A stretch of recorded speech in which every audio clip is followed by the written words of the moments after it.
আলহামদুলিল্লাহি রাব্বিল আলামিন হামদাশ শাকিরিন ওয়াস সালাতু ওয়াস সালামু আলা রাসূলি রাব্বিল আলামিন ওয়া আলা আলিহি তাইয়্যিবিন ওয়া আসহাবিহি তাহরিন আজমাইন।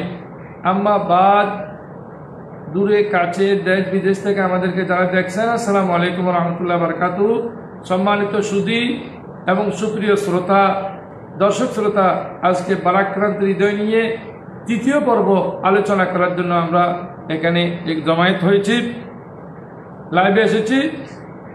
একটু খেয়াল করেন, ফিলিস্তিনের এবং ইসরায়েলের মধ্যে যে দ্বন্দ্ব চলে আসছে বহু বছর ধরে, এই ভূখণ্ডটা ছিল ফিলিস্তিনের ভূখণ্ডের মধ্যে থাকতে দিয়েছেন গুটি কয়েকজন ইসরায়েলকে। আর ইসরায়েল এত বৃদ্ধি হয়েছে সেখানে, এই ইসরায়েল দেশটা জুলুম করে, বর্বরতা করে, ফিলিস্তিনের মুসলমানরা হামলা করে পুরো ফিলিস্তিন গিলে খাবার জন্য ওরা চেষ্টা করতেছে। এর সমাধানের কল্পে আমরা কিছু ফর্মুলা বের করেছি। তার মধ্যে 9 নম্বর ফর্মুলা হলো জোরালো প্রতিবাদ করা।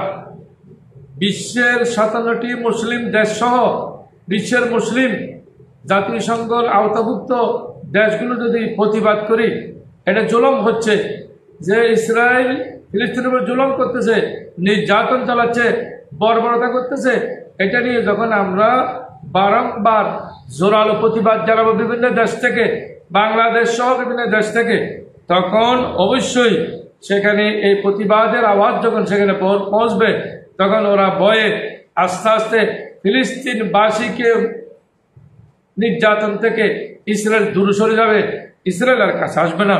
হাদিস শরীফে এসেছে, মান রাআ মিনকুম মুনকারান ফালিয়ুগাইয়িরহু বিয়াদিহি ফাইন লাম ইস্তাতি ফাবিলিসানিহি ফাইন লাম ইস্তাতি ফাবিকলবিহি ওয়া যালিকা আযাবুল ঈমান।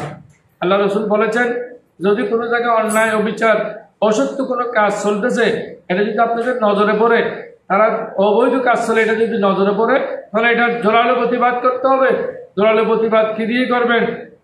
বলতেছেন প্রথমে জোরালো প্রতিবাদ করো ফালিয়ুগাইয়িরহু বিয়াদিহি। সে যদি অস্ত্র দিয়ে প্রতিবাদ করে, মুসলমানের অস্ত্র দিয়ে প্রতিবাদ করতে হবে। যদি কথা দিয়ে প্রতিবাদ করে, মুসলমানের কথা দিয়ে প্রতিবাদ করতে হবে। অর্থাৎ তারা যেটা নিয়ে প্রতিবাদ করে, আমাদেরও সেটা নিয়ে প্রতিবাদ করতে হবে। তাদের বিরুদ্ধে ঝাঁপিয়ে পড়তে হবে, যাতে ফিলিস্তিনের মুসলমানদের জান মাল রক্ষা হয়। না হলে আল্লাহর কাজ দ্বারায় আমাদের দাঁড়াইতে হবে। তারা এই ধরনের জোরালো প্রতিবাদ করে যাওয়া আমাদের দায়িত্ব। 10 নম্বর, মুসলিম যোদ্ধাদেরকে পূর্ণাঙ্গ সহায়তা করা। হাদিস শরীফে এসেছে, মান জাহাদা গাজিয়ান, যারা যোদ্ধাদেরকে ভালো করে অস্ত্র দিয়ে, টাকা পয়সা দিয়ে সজ্জিত করে, যে অন্যায় জুলুমের বিরুদ্ধে দাঁড় করিয়ে দেয়, যারা অত্যাচার করে তাদের বিরুদ্ধে দাঁড় করিয়ে দেয়, অন্যায় রোখার জন্য, অবিচারকে প্রতিহত করার জন্য, তাদেরকে আল্লাহ রসুল গাজী বলেছেন। যারা যুদ্ধ করে গাজী হয়, তারা তাদের মতো সওয়াব পাবে। আল্লাহ রাব্বুল আলামিন তাদেরকে সেই ধরনের সওয়াব দিবেন, যদি গাজীদের, যদি যুদ্ধদেরকে আপনারা সহযোগিতা করেন, টাকা পয়সা দিয়ে হোক এবং অস্ত্র দিয়ে হোক।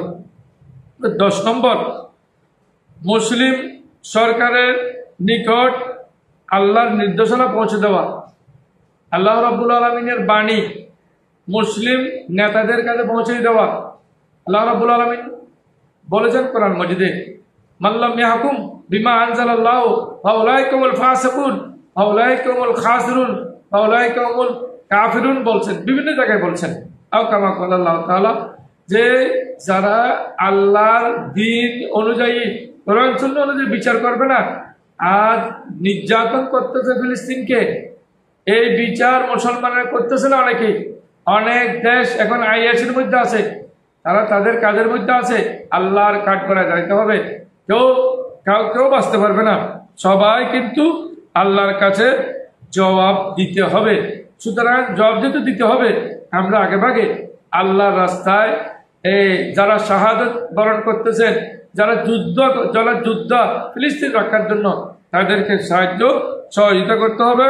সাথে আল্লাহর বাণী সব মুসলিম নেতৃবৃন্দের কাছে পৌঁছাইতে হবে, যে আমরা অবশ্যই যদি সহযোগিতা না করি ফিলিস্তিনকে, আল্লাহর দর পাকড় থেকে আমরা কেউ বাঁচতে পারবো না। 11 নম্বর, নিজ নিজ অবস্থান থেকে সরকারকে উদ্বুদ্ধ করতে হবে। বিশ্বের 57টি মুসলিম দেশ সহ বিভিন্ন দেশের সরকারকে উদ্বুদ্ধ করতে হবে যে ফিলিস্তিনের উপর অন্যায় অবিচার করতেছে ইসরায়েল বাহিনী, ফিলিস্তিনের উপর হামলা করতেছে ইসরায়েল বাহিনী, ফিলিস্তিনের মুসলমান শিশু এবং নারীকে হত্যা করতেছে, সেখান থেকে বারণ করতে হবে, এতে রুখে দাঁড়াইতে হবে। এই দিকে আমাদের নজর রাখতে হবে।